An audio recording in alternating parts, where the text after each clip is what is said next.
Vous avez mis en exergue la complexité dans laquelle évoluent les entreprises aujourd'hui et plus généralement les organisations. Vous avez souligné l'amélioration notable du marché de la gouvernance depuis ces dernières années. Quels sont, selon vous, les axes de progrès pour améliorer aujourd'hui la gouvernance d'entreprise? Aujourd'hui, il y a plusieurs axes de progrès et ces axes de progrès passent par la bonne constitution des instances de gouvernance et donc par le recrutement d'administrateurs qui répondent aux besoins de l'entreprise et qui vont effectivement être très actifs dans la mise en place et le suivi et le contrôle de la gouvernance au sein des entreprises. Ça passe aussi par une plus grande mixité dans les conseils d'administration, parce qu'en fait, pour l'entreprise, c'est une richesse.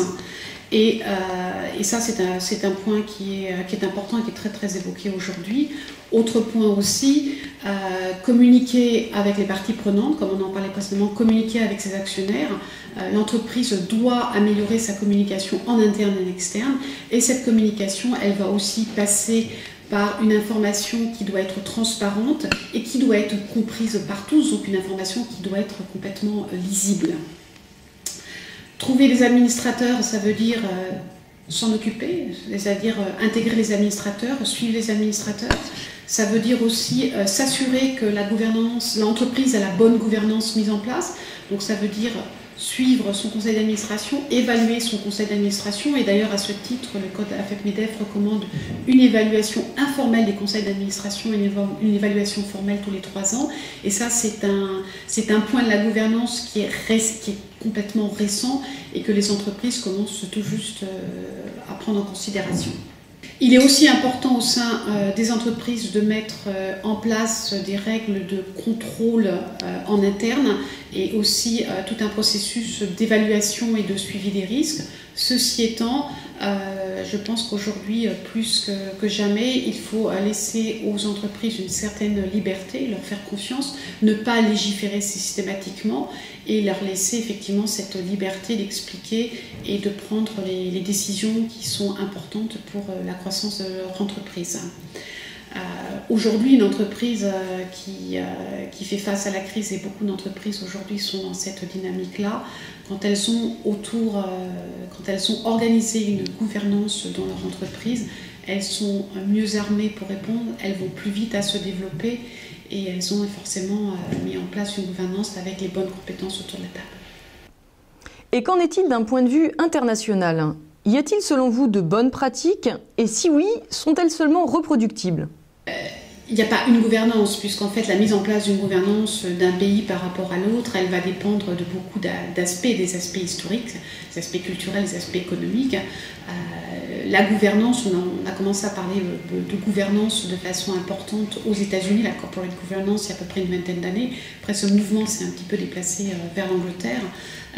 La France, oui, la France s'est inspirée des bonnes pratiques de gouvernance. Elle s'est notamment inspirée du modèle anglo-saxon d'Angleterre de l'administrateur indépendant. Actuellement, on parle beaucoup du CNP et c'est vrai que le CNP, c'est quelque chose qui s'est développé ces dernières années aux États-Unis. Le CNP, c'est le vote consultatif des actionnaires durant l'Assemblée générale sur la rémunération des dirigeants. Et d'ailleurs, Publicis, le groupe Publicis, cette année, a prévu de mettre en place ce rôle consultatif pour la première fois en France. Donc oui, on s'inspire de la gouvernance, de ce qui se passe dans le monde, mais oui, on adapte ces règles de gouvernance en fonction du pays dans lequel on se trouve, même si on s'oriente de plus en plus vers une globalisation des échanges et donc avec des règles communes. Un autre exemple très d'actualité, c'est ce qui s'est passé il y a quelques semaines en Suisse, où il y a eu un référendum d'organiser et où la population suisse a eu la possibilité de s'exprimer sur différents sujets de la rémunération du dirigeant. Et pour un pays assez libéral comme la Suisse, le résultat du référendum était assez étonnant et les Suisses se positionnent nettement en faveur d'une limitation ou du moins d'un encadrement de la gouvernance des entreprises dans le domaine de la rémunération. Quand on sait que la gouvernance d'entreprise est un levier de performance certain pour les entreprises, diriez-vous que les entreprises ont la gouvernance qu'elles méritent?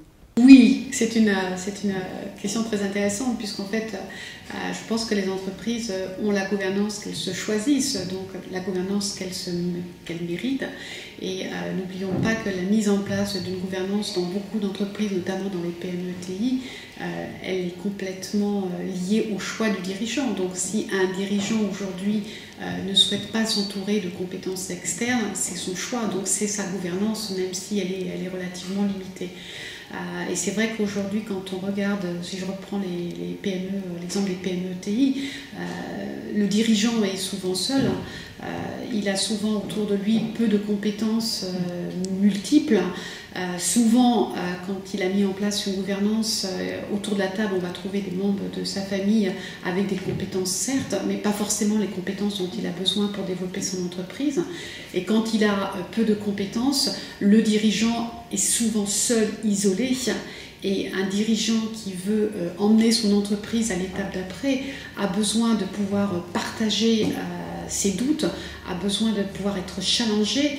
Et quand il met en place une gouvernance avec l'introduction d'administrateurs indépendants qui vont jouer leur vrai rôle, un rôle de conseil, un rôle de challenge, qui vont aider l'entrepreneur, aider le dirigeant à progresser, oui, là on met en place une bonne gouvernance et oui, là c'est une gouvernance que l'entreprise a choisie et qu'elle mérite. Et les résultats de l'entreprise vont aller dans ce sens-là.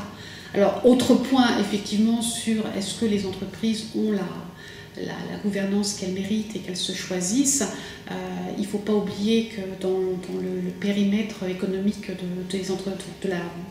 dans le périmètre économique aujourd'hui, il y a non seulement les entreprises, mais il y a aussi les associations et les fondations, et que toute structure, à mon sens, se doit de mettre en place une gouvernance et de respecter un certain nombre de règles. Et là, sur ce point bien particulier, je pense que des améliorations sont à attendre.